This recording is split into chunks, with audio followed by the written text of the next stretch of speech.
दूर घने जंगल में एक पेड़ पर दो चील पति पत्नी रहते थे। वो दोनों सालों से वहां रहते थे। पति जी, कोई शिकार मिला खाने को या फिर आज भी खाली पंख आए हो? नहीं पत्नी जी, आज भी कुछ नहीं मिला। दूर दूर तक कानी चिड़िया भी नहीं दिखती। पता नहीं इस जंगल के सारे पक्षी कहाँ चले गए हैं। कुछ चले गए होंगे और बाकियों को हमने खा लिया। अब आप जाएं, घास फूस ही ले आएं, उसी से पेट भरना होगा। ऐसे वो दोनों घास पत्ते और कुछ फल खाते हैं। इसी तरह से उनको एक हफ्ता बीत गया था। वो बहुत दुखी थे। पति जी, मैं तो फल खा खा कर थक गई हूँ। मुझे अब अपना शिकार वाला भोजन खाना है। मेरे लिए तो आप फल ना ही तोड़े, मैं नहीं खाऊंगी फल। ऐसे चील पति पेड़ से नीचे उतर जाता है।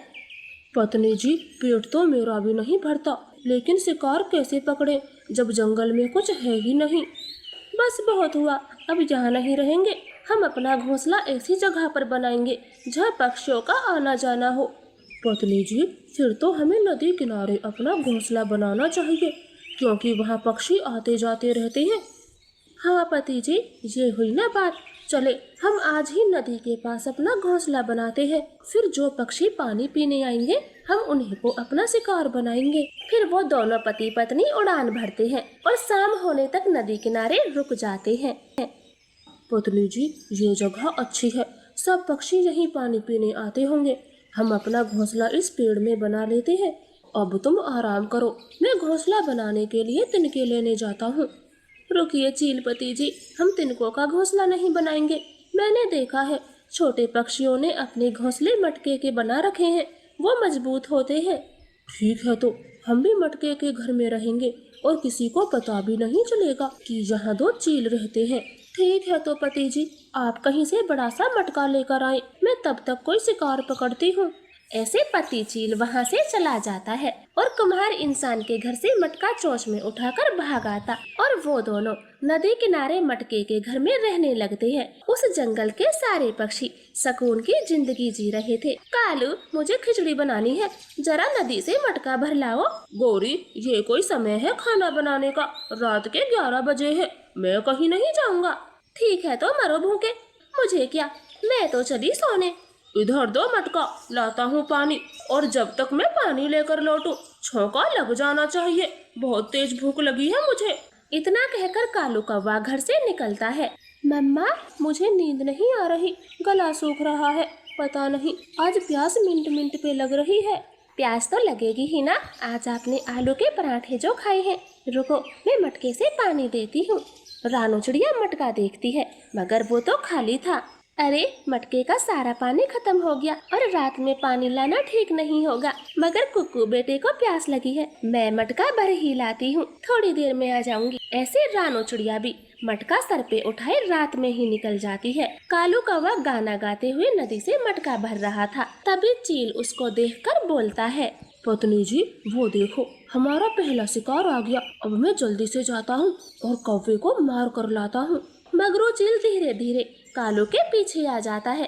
कालू को तो पता भी नहीं चलता और वो एक ही बार में कालू की गर्दन तोड़ देता है और अपने पंजों में दबोच कर ले जाता। वो दोनों चील पति पत्नी कौवे को मजे से खाती है। तभी वहाँ चिड़िया आती और अपना मटका भरकर ले जाती है। न जाने कालू को कितनी देर हो गई, अब तक तो उसे आ जाना चाहिए था। कहीं मुझे चकमा देकर चिड़िया के घर तो नहीं बैठ गया। जाकर चेक करती हूँ, कहीं सो ना गया हो। फिर गौरी कौवी उड़ती हुई चिड़िया के घर जाती है। गौरी, आप, वो भी इतनी रात को, अब क्या काम पड़ गया? चिड़िया, कालू आया है क्या? नहीं नहीं गौरी, मेरे घर कालू नहीं आया। आज फिर से लड़ाई करके भाग गया क्या? नहीं, लड़ाई तो नहीं की, बस पानी लेने नदी पर भेजा था, अब तक नहीं लौटा। गौरी, नदी से तो मैं भी अभी अभी पानी भर कर लाई हूँ, मैंने तो कालू कौवे को कहीं नहीं देखा। फिर तो पक्का वो अपने दोस्त के घर चला गया होगा। अब मैं भी जाकर सो जाती हूँ, सुबह को खुद आ जाएगा। ऐसे कहकर गौरी कौवी अपने घर चली जाती है और आराम से सो जाती। मगरू पति जी, बड़े दिन के बाद भरपेट मांस खाया है, मुझे रात को नींद भी बहुत अच्छी आई। हाँ पत्नी जी, इस बार के शिकार को पकाकर खाएंगे। माँ कहती थी पका हुआ मांस बहुत स्वाद लगता है। चलो अब देखते हैं हमारा सुबह का नाश्ता कौन बनेगा। दोनों चील खिड़की से देखते हैं। तभी बुलबुल नदी के पास आती है। बहुत काम करने हैं, ऊपर से आज लेट जगी, वरना अंधेरे अंधेरे में घर के सारे काम हो जाते थे। आज हॉस्पिटल खाना बनाकर ही जाऊंगी। जल्दी से पानी भर लेती हूँ। बेचारी बुलबुल ऐसे बड़बड़ाते हुए अपना मटका भर रही थी, तभी दोनों चिल्लाकर उसे आगे पीछे से घेर लेते हैं। चलो पति जी, अब इस बुलबुल को जान से मार देते हैं। चील जी, मुझे मारना मत, मेरा एक बेटा है, मेरे बिना उसका क्या होगा। चिंता मत कर, तेरे बाद तेरा बेटा भी यहीं पानी पीने आएगा और हम उसे भी मार देंगे। पत्नी जी, अब इस बुलबुल को मार भी दो जल्दी। चील बुलबुल को मार देती है। उनको ऐसा करते हुए मिट्ठू तोता देख लेता है। वो भाग कर जाता और सबको आवाज देकर इकट्ठा करता है। क्या बात है मिट्ठू तोते, क्यों गला फाड़ रहे हो सुबह सुबह? गौरी, गजब हो गया, मैंने जो देखा काश वो झूठ होता, हम सबकी जान खतरे में है। तोते भैया, विस्तार से बताओ, आखिर हुआ क्या है, और जल्दी से ये पानी पियो। पानी पानी, नदी से पानी लेने कोई मत जाना, सबको मना कर दो, कोई गया तो बचेगा नहीं। तोते, ये क्या कह रहे हो? मेरी पत्नी लूसी गई है अभी पानी लेने। कबूतर, नदी किनारे तो चील बस गई है, उन्होंने मेरे सामने बुलबुल को मार दिया, मेरी आंखों के सामने। तुम जल्दी जाकर लूसी को बुला लो, वरना वो लूसी को भी मार कर खा जाएंगे। कबूतर तो तुरंत ही नदी की तरफ भाग जाता है। पीछे पीछे गौरी कवि और रानो चिड़िया भी जाती हैं। वो सब दूर से देखते हैं। तब तक चीलों ने लूसी को भी मार दिया था। चील पति जी, इस कबूतरी को हम रात को खाएंगे, अब मजे से सोते हैं, मुझे तो बहुत तेज नींद आ रही है। ठीक है पत्नी जी, अब हम अपने घर में जाते हैं, इसे पकाकर खाएंगे। फिर लूसी को अपने पंजों में उठाकर वो अपने मटके घर में चले जाते हैं। कबूतर दूर रोता रह जाता है। लूसी, जालिमों ने मार दिया, मेरी पत्नी को जालिमों ने मार दिया। कबूतर भैया, हिम्मत रखें, हम उन चीलों को छोड़ेंगे नहीं, हिम्मत रखो। अचानक से गौरी कवि भी दहाड़े मार कर रोती है। जालिमों को आज ही मौत आ जाए, मार दिया, इन्होंने मार दिया, जालिमों को मौत आ जाए। गौरी कवि, तुम क्यों इतना रो रही हो? पत्नी तो कबूतर की मरी है। तोते, मैं विधवा हो गई, मेरे कालू को भी कल रात इन्होंने मार दिया, वो पड़ा मेरा मटका। सच में ये तो बहुत बुरा हुआ, कालू भैया भी मारे गए, इन दोनों ने हमारे 3 दोस्तों को मार दिया। हम सबको इन्हें मिलकर सजा देनी होगी। हाँ, मैं बदला लूंगी, इनके मटके के घर को हथौड़े से तोड़ दूंगी और दोनों की जान ले लूंगी। गौरी, रुक जाओ, हमें इनको चाल से मारना होगा, अभी सब चलो यहाँ से, ये ताकतवर है। फिर वो सब पक्षी अपने अपने घरों को लौट जाते हैं। कबूतर घर में अकेला बैठा रो रहा था और बुलबुल का बच्चा भी अपनी माँ के बिना तड़प रहा था। गौरी कवि अकेली घोंसले में कालू को याद करके रो रही थी।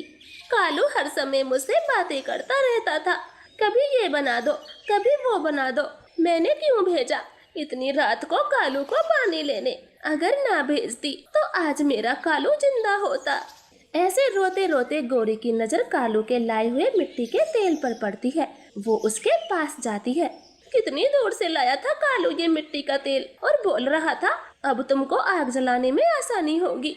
अगर ये तेल मैं चील के मटके घर पर डाल दो तो वो दोनों जलकर मर जाएंगे। मैं ऐसा ही करूंगी, कबूतर का इंतजार नहीं कर सकती, मैं जीने नहीं दूंगी चीलों को।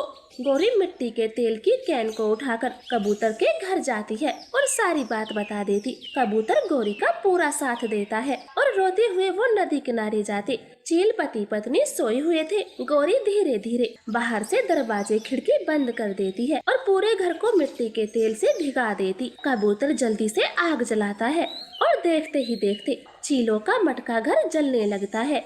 आग आग, मगरू जी, बाहर से दरवाजा बंद है, कुछ करे, मैं मर जाऊंगी।